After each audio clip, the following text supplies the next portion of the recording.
눈과 시선이 주를 향한다는 것이 어떤 뜻인지 온전하게 깨닫지 못했지라도 오늘 함께 이 멜로디와 가사를 입으로 고백하면서 그 뜻이 무엇인지 조금씩 알아보는 시간이 되길 바라겠습니다.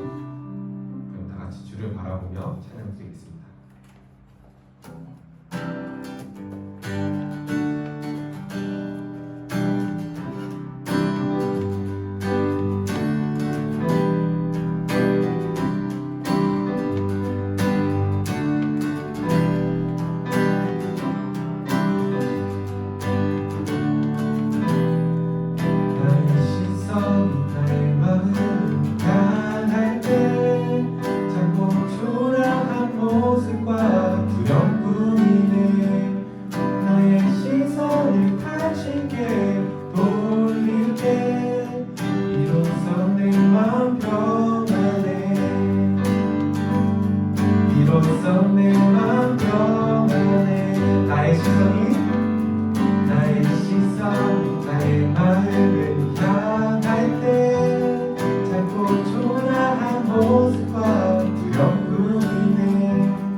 주님께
사랑해요.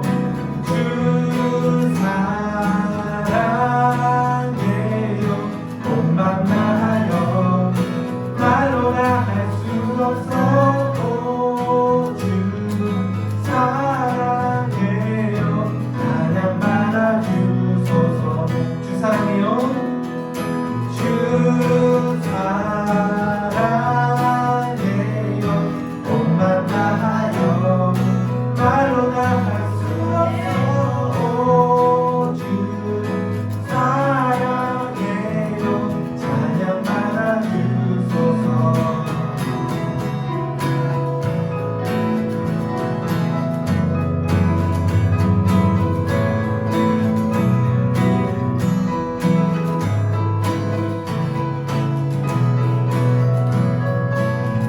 우리 주님께 감사의 고백 올리시다. 주님 사랑하시 고백하는 새날 주신 감사해요. 주님 사랑하시 고백하는 찬양 주신 감사해요. 주님 사랑하시 고백하는 새날 주신 감사해요. 주님 사랑하시 고백하는 찬양 주신 감사해요. 주님 사랑하시 고백하는 새날 주신 감사해요. 주님 사랑하시 고백하는 주신 감사해요. 주 사랑해요. 주 사랑해요. 옷만 나요. 말로나 할 수 없어. 주 사랑해요. 찬양 받아주소서. 주 사랑해요. 주 사랑해요. 옷만 나요. 말로나 할 수 없어. 주 사랑해요. 찬양 받아주소서. 찬양 받아주소서. 찬양 받아주소서. 찬양 받아주소서.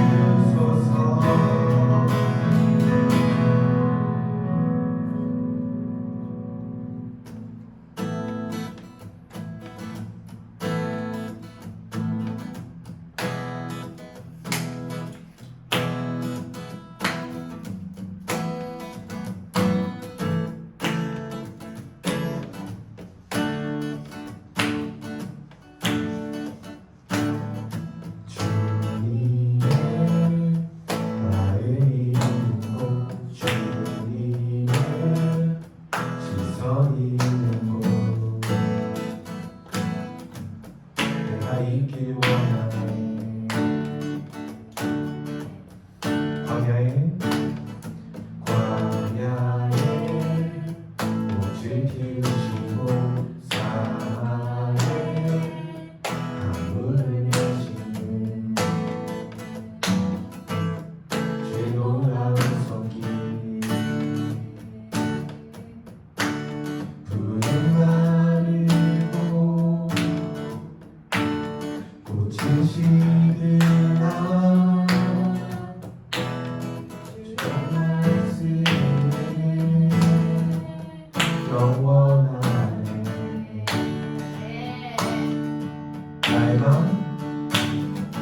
나의 맘 주의 성전이 되어 영원한 주의 말씀을 향해 주의 마음 있는 곳으로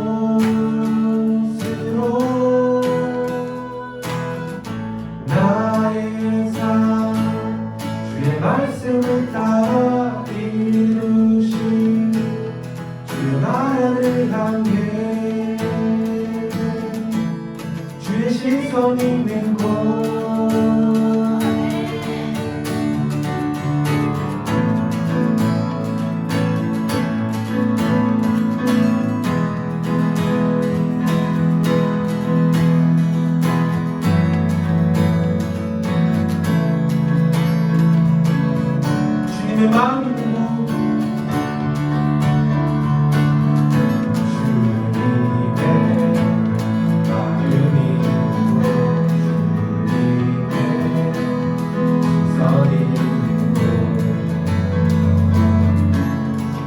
있길 원하네.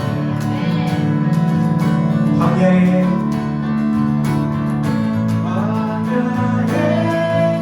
움직이시고 사막에 강물을 내시는 주의 놀라운 손길. 구름 마르고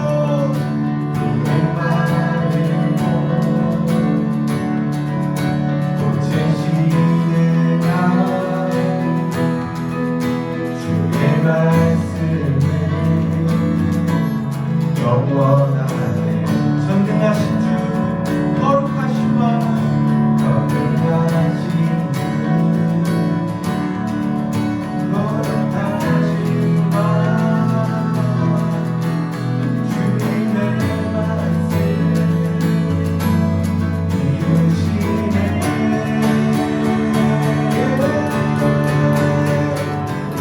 나의 맘 주의 성전이 되어 영원한 주의 말씀을 향해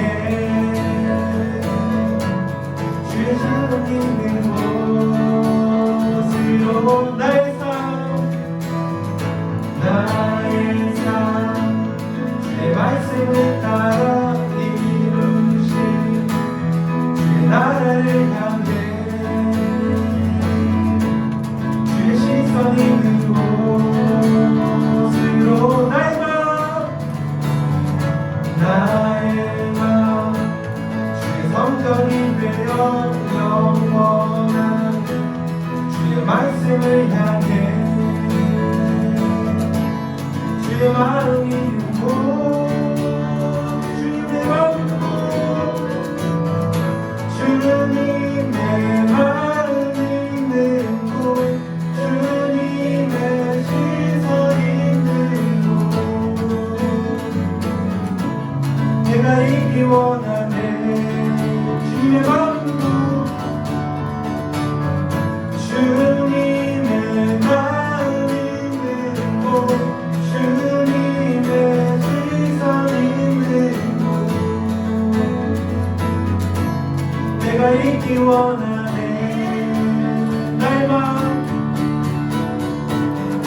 나의 마음 주의 성전이 되어 영원한 주의 말씀을 향해 주의 마음 있는 곳으로 나의 삶 주의 말씀을 따라 이루신 주의 나라를 향해 주의 시선 있는 곳으로 나의 삶 주의 말씀을 따라 이루신 주의 나라를 향해 주의 시선 있는 곳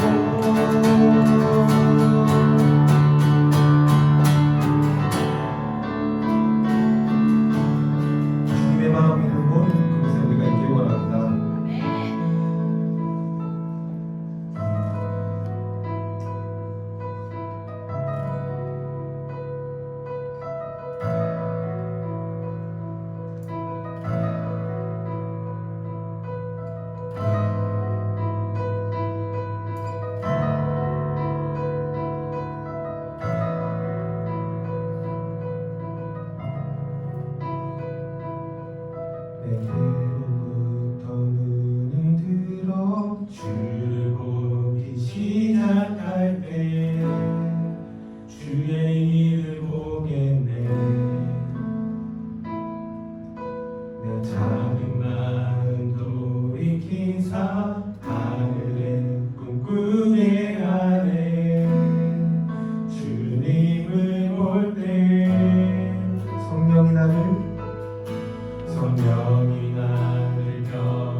시작한 모든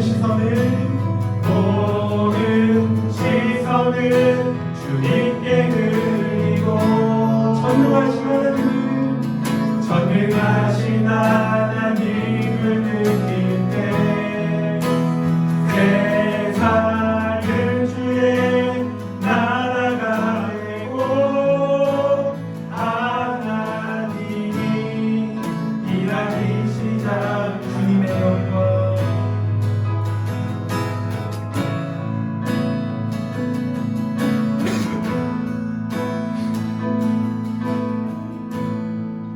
주님의 영광 입안에 주 볼 때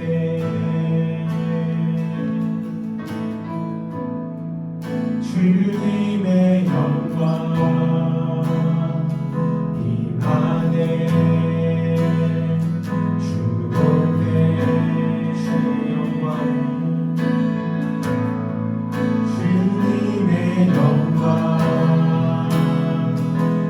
입안에 주 볼 때 주님의 영광 입안에 주님의 영광 입안에 주 볼 때 주님의 영광 입안에 주 볼 때 주님의 영광 주님의 영광 입안에 주 볼 때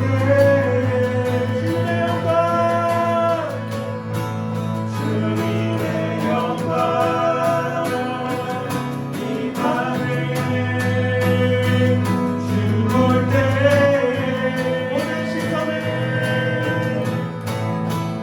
모든 시선을 주님께 드리고 살아계신 하나님을 느낄 때 세상은 주의 역사가 되고 하나님이 일하기 시작. 모든 시선을 주님께 드리고 전능하신 하나님을 느낄 때 전능하신 하나님을 느낄 때 세상은 주의 나라가 되고 하나님이 일하기 시작하네.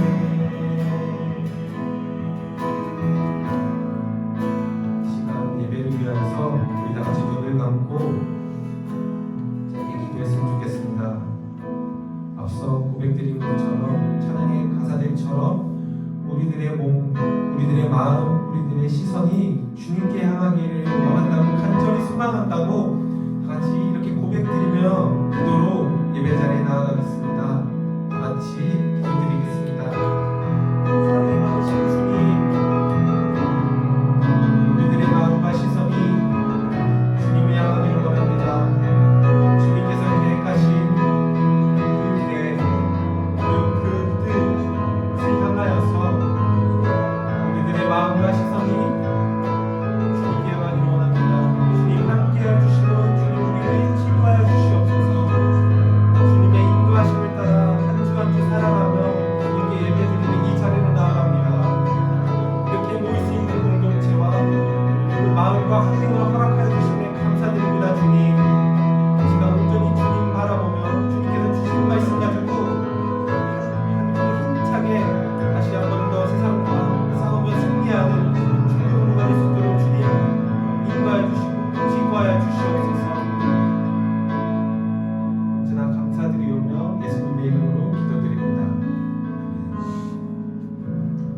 이 시간 사도신경으로 신앙 고백 드리려고 합니다.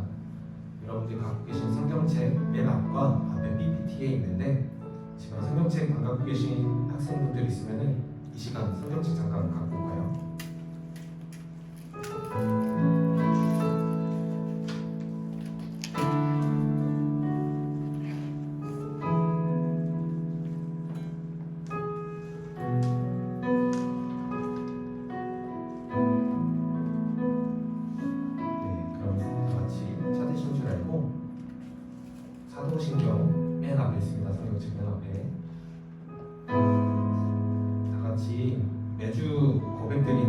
혼자서 드리는 고백이 아니라 매주마다 온 마음 다하여서 주님께 드리는 고백이 되길 원합니다. 다 같이 고백드리겠습니다.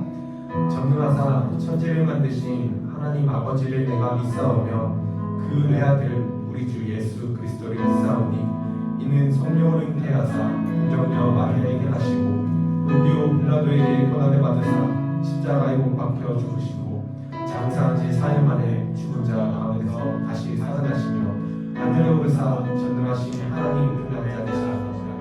저로서 산자와 죽은 자를 심판하러 오시리라.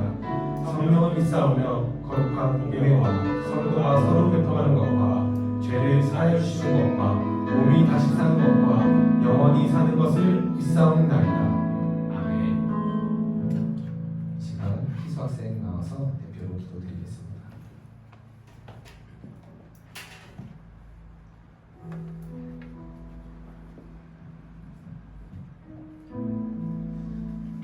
하나님 아버지, 저희 중고등부 친구들이 시험을 앞두고 있습니다. 이 시험 가운데 시험에 무너지지 않는 중고등부 학생들이 되게 도와주세요. 하나님, 앞으로 이제 한 주를 살아가게 될 텐데 이 한 주를 살아갈 때 하나님의 말씀을 따르고 하나님의 일을 하는 그런 중고등부 학생들이 되게 도와주세요. 하나님 아버지, 아직 교회에 나오지 못한 친구들이 있습니다.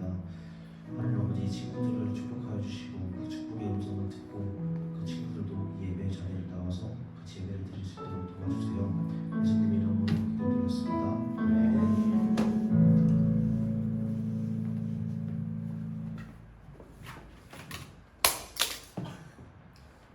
네, 우리 주님께 헌금 올려드리는 시간 갖도록 하겠습니다.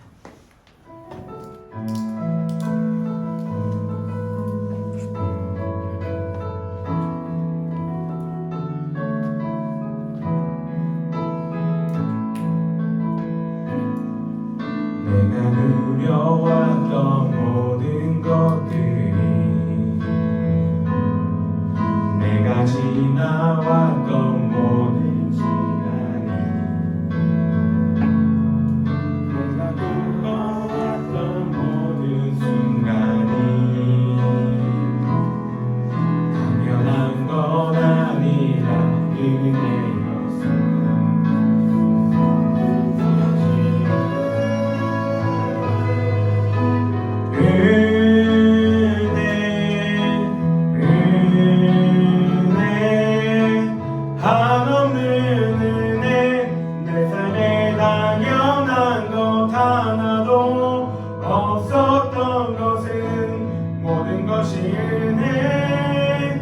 은혜였어. 우리 헌금을 위해서 함께 기도하겠습니다. 사랑해 주님 감사합니다. 오늘도 우리 친구들을 이 자리로 불러주시고 주님께 나올 수 있게 하여 주시면 감사합니다. 우리 친구들 이 자리에 나올 때에 그냥 맨손으로 온 것이 아니라 주님께 자신의 것들을 드리며 나옵니다. 하나님 아버지, 이 헌금을 주님께서 받아주시고 주님께서 이 아이들의 손길마다 주님의 크신 그 은혜와 사랑으로 보답하여 주시옵소서. 성경에 약속된 대로 황충이를 막아주시고 멘토기를 막아주시고 이 아이들이 살아가는 그 시간 동안에 재정으로 인하여 힘든 일 없도록 주님께서 붙잡아 주시옵소서. 이 헌금이 쓰이는 곳마다 주의 사랑과 은혜가 넘쳐나게 하시고 또 우리가 그것들을 바라보며 목도하며 주님의 그 사랑을 또 기대하며 나가는 우리 모든 학생들 될 수 있도록 주님 인도하여 주시옵소서. 이제 주의 말씀을 듣습니다. 주의 말씀이 우리 마음속에 새겨지게 하시고 온전히 말씀에 집중하며 나아가는 우리 모두가 될 수 있도록 주님이 인도하여 주시옵소서. 예수님의 이름으로 기도드립니다. 아멘. 네, 오늘 우리에게 주시는 말씀 한번 보도록 하겠습니다. 오늘 우리에게 주시는 말씀은 사도행전 8장 1절부터 4절까지의 말씀입니다. 사도행전 8장 1절부터 4절까지의 말씀입니다. 사도행전은 신약에 있고요. 행이라는 곳을 찾으면 됩니다. 사도행전 8장 1절부터 4절까지의 말씀.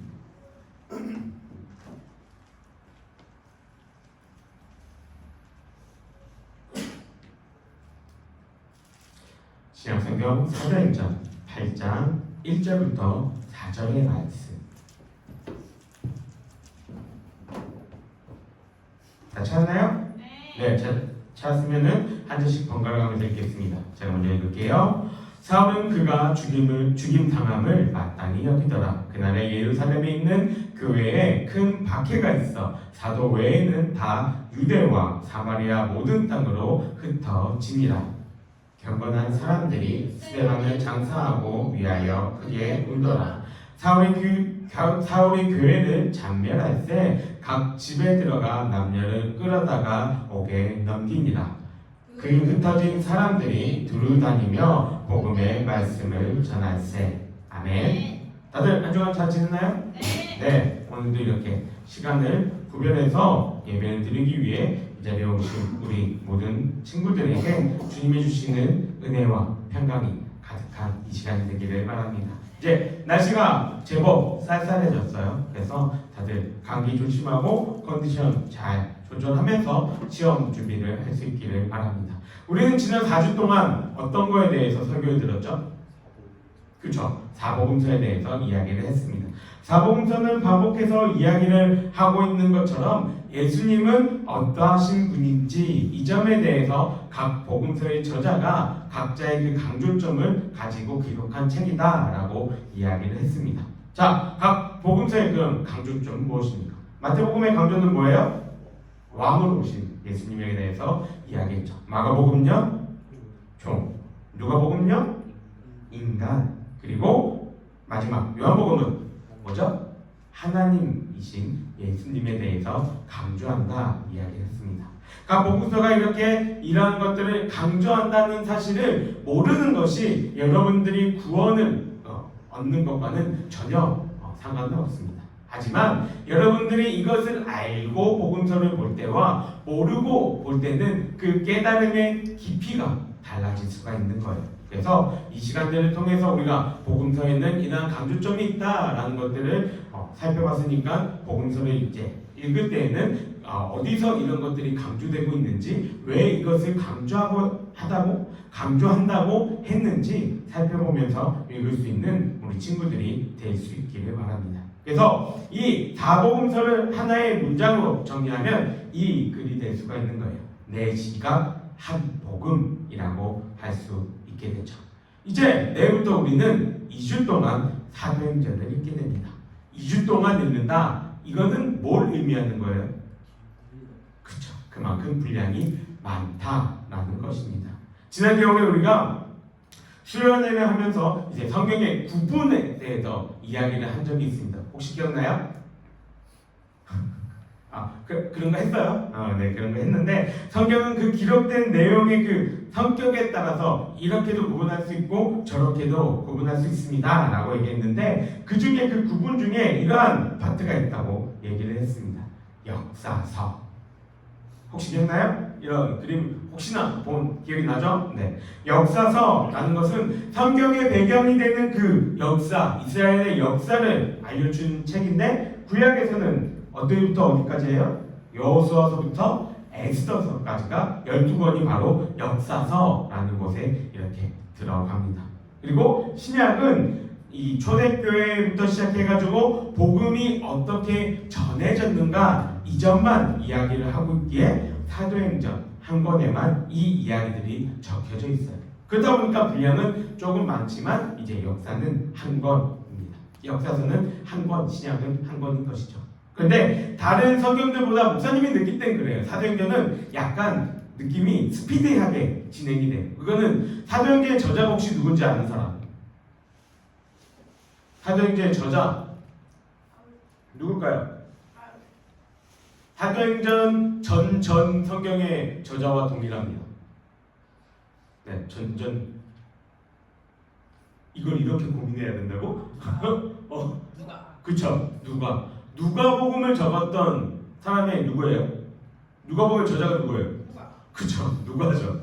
사도행전도 누가가 적었거든요. 그래서 이 누가의 기록 방식은 누가가 의사하고 역사가다 보니까 굉장히 디테일하게 적었지만 그렇다고 막 지루하게 적진 않아요. 누가의 글들 보면 굉장히 스피디하게 이렇게 진행이 되는 것을 볼 수가 있습니다. 그래서 사도행전도 이렇게 스피디하게 진행이 되기 때문에 여러분들이 읽기에 그렇게 크게 부담은 없을 거예요. 그러니까 2주 동안 잘 읽어볼 수 있기를 바랍니다. 사도행전 이 내용에 들어가게 앞서서 한 가지 먼저 이야기를 나누겠습니다.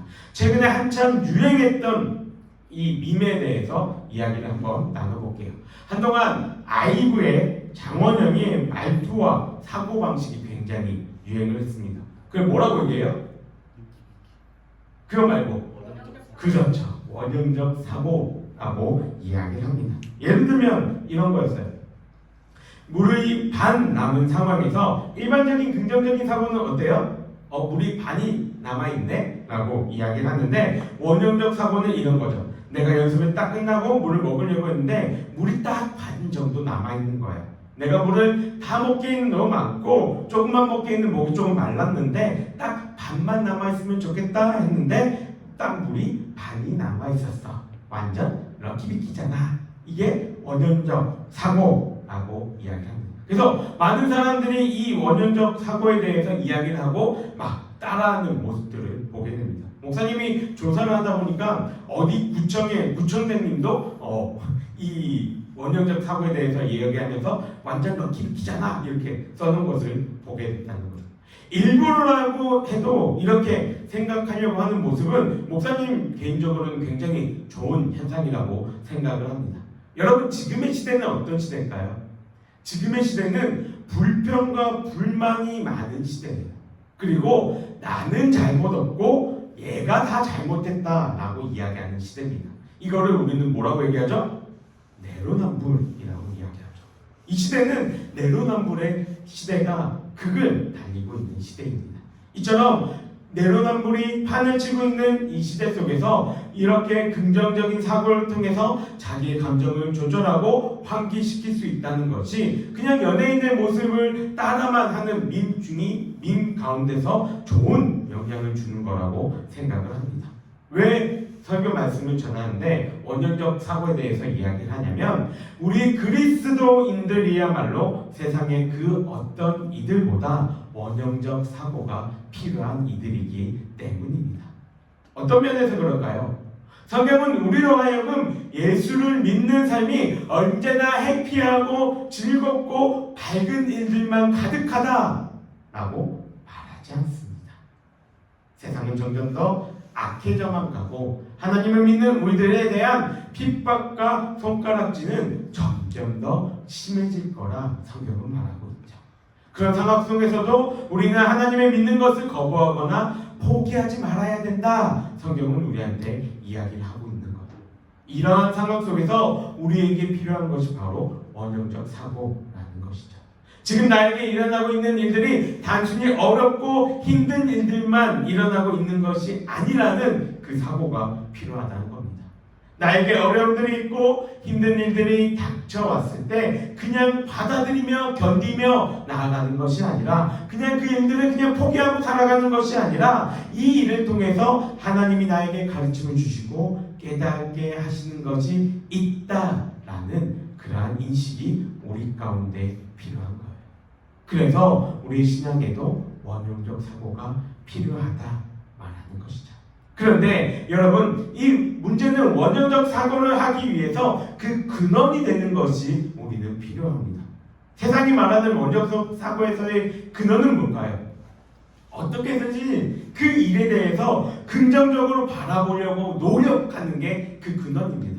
물이 반이 남아있는데 그 물이 내가 지금 마침 목마른데 그 물이 많이도 없고 작게도 없고 딱 반 정도 있다. 그거를 좋게 받아들이려고 하는 노력과 생각이 원형적 사고에서는 필요하다는 거예요. 그런데 우리의 신앙 속에서도 그러한 근원이 필요할까요? 우리의 근원은 언제나 어디서 찾아야 합니까?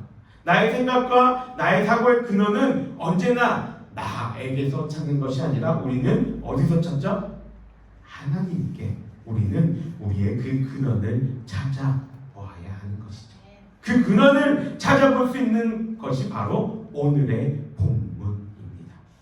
하나님은 과연 어떻게 일하고 계시고 그 일하심을 통해서 우리는 어떠한 시선을 가질 수 있는지 그걸 이야기하는 게 오늘 본문의 말씀이라는 거예요.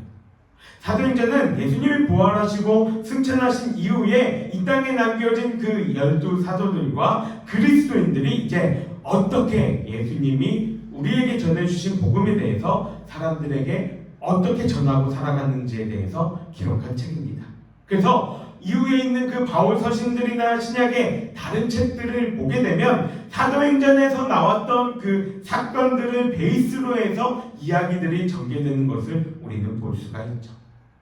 문제는 우리는 보통 교회를 다니거나 하나님의 일을 한다고 하면 모든 것들이 다 어떻게 돼야 돼요? 잘 되거나 성공하거나 긍정적이어야 한다고 생각합니다. 예를 들어 볼까요?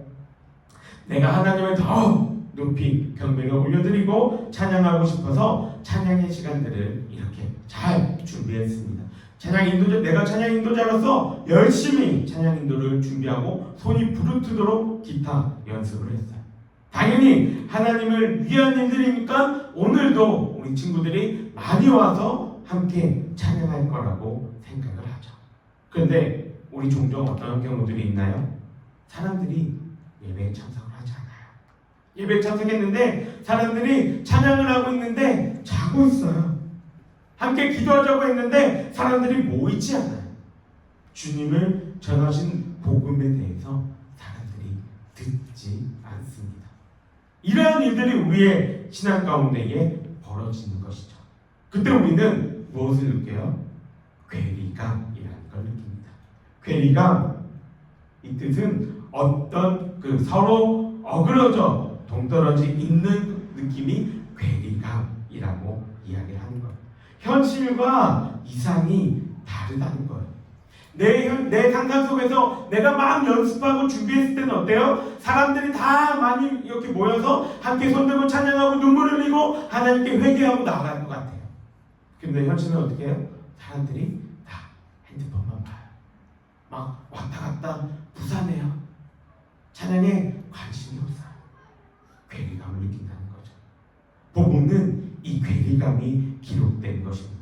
1절 후반부를 보면 뭐라고 얘기합니까? 그날에 예루살렘에 있는 교회에 큰 뭐가 있었다? 뭐가 있었대요?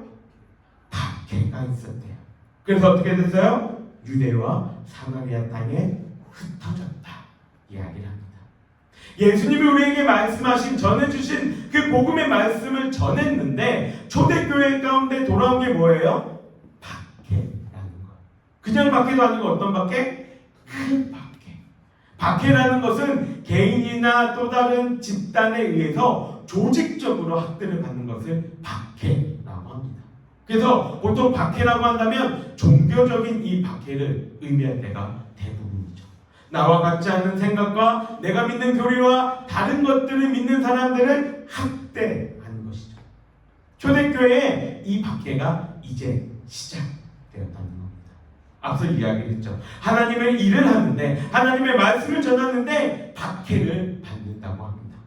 여러분 이 점을 어떻게 이해해야 할까요? 왜 하나님은 그 일에 대해서 허락하셨고 이 일을 통해서 뭘 이야기를 하고 싶으신 걸까요? 우리는 하나님의 마음을 세상이 창조되었던 시점에서 이야기하는 창세기에서 찾아볼 수가 있습니다. 창세기 1장 27절과 28절은 이렇게 기록되어져 있습니다. 쭉 얘기가 있는데 하나님이 사람을 만드시고 하신 말씀입니다. 그래서 28절 끝에 뭐라고 얘기하냐면 생육하고 번성하여 땅에 충만하라 땅을 정복하라 라고 이야기하죠. 이어지는 창세기 9장 1절입니다. 9장 1절은 노아의 홍수 이후에 방주에서 사람이 나왔을 때에 하나님이 노아와 언약을 맺으실 때에 하나님이 노아와 그 아들들에게 처음으로 하신 말씀이 뭐라고 말씀하세요? 생육하고 번성하여 땅에 충만하라. 동일하게 하나님이 반복해서 땅에 충만하고 생육하고 번성하라고 말씀하십니다. 땅에 충만하라는 것은 무슨 뜻일까요? 여기 한 군데에만 있지 말고 주님이 주신 이 전 세계에 너희들이 가득 차게 하라 라는 것을 이야기하는 겁니다. 그런데 죄악된 인간의 생각은 어떠할까요? 창세기 11장 4절입니다. 우리 뒤에 빨간색으로 적혀져 있는 글자를 큰 소리로 한번 읽어봅시다. 시작! 흩어짐을 면하자 하였더니 뭐라고 얘기해요? 흩어짐을 면하자. 지금 창세기 11장은 바벨탑 사건의 이야기입니다. 바벨탑을 쌓은 이유에 대해서 지금 이야기를 하는데 뭐라고 얘기해요? 하나는 뭐냐면 우리의 이름을 내자가 첫 번째 이유고, 우리의 이름을 드높이자 이게 첫 번째 이유고, 두 번째는 뭐예요? 온 지면에 흩어짐을 위함하죠. 아까 하나님은 뭐라고 말씀하셨어요? 생땅에 생육하고 번성하여 땅에 충만하라고 말씀하셨어요. 그런데 그 말씀에 지금 죄악된 인간들이 어떻게 반응해요? 우리는 흩어지지 않겠다, 흩어지지 말자라고 이야기를 하고 있는 거예요. 이렇게 하나님의 생각과 다른 마음을 가지고 우리들은 살아가고 있는 것이죠. 초대교회에도 마찬가지였어요. 그리스도인들이 각자만 서로에게만 은혜를 끼치며 살아갑니다. 더 이상 나아가려 하지 않아요. 그래서 하나님이 택하신 방법은 뭐예요? 박해였다는 거예요. 여기서 초대교회를 박해했던 것은 선한 일인가요? 악한 일인가요? 우리가 볼 때는 악한 일이라 여길 수 있다는 겁니다. 그런데 하나님이 보실 때에는 이 일은 선하신 일을 행하신 거예요.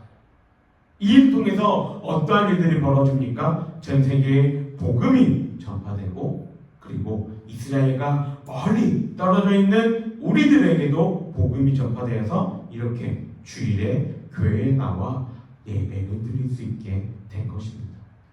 우리 친구들, 성경을 보게 되면 하나님이 일하시는 방식은 우리의 생각과 관점을 벗어나서 일하실 때가 너무나도 많습니다. 오늘 읽은 본문 뒤에 나오는 빌립의 이야기도 그렇고, 사도들이 복음을 전하다가 순교한 일들도 그러합니다.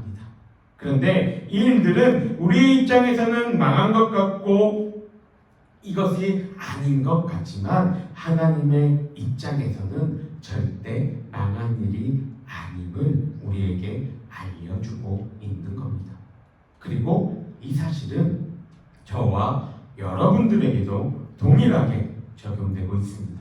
우리가 세상 속에서 어렵고 힘들고 지치고 쓰러지는 일들이 우리 가운데 다가오지만 하나님은 그 일을 통해서 여러분들을 괴롭게 하고 힘들게 하고 그것을 원하시는 것이 아니라 그 일을 통해서 하나님을 더욱더 바라보게 하시고 하나님이 어떻게 일하시는지를 깨닫게 하시기를 원하고 계신 거예요.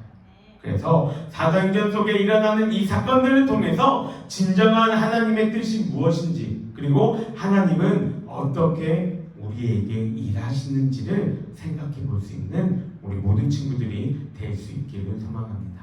지금 여러분들이 공부하는 것과 장래의 일들과 여러 가지 복잡한 상황들로 인해서 어려움을 겪고 있을 수 있지만 그 어려움이 과연 하나님은 나에게 그 어려움을 통해서 무엇을 깨닫게 하고 계신지, 이 어려움을 통해서 나는 어떻게 하나님 앞에서 온전히 자라갈 수 있는지, 이 점에 대해서 기쁨으로 받아들이며 살아갈 수 있는 우리 모든 친구들이 될 수 있기를 주님의 이름으로 간절히 소망합니다. 우리 함께 기도하겠습니다.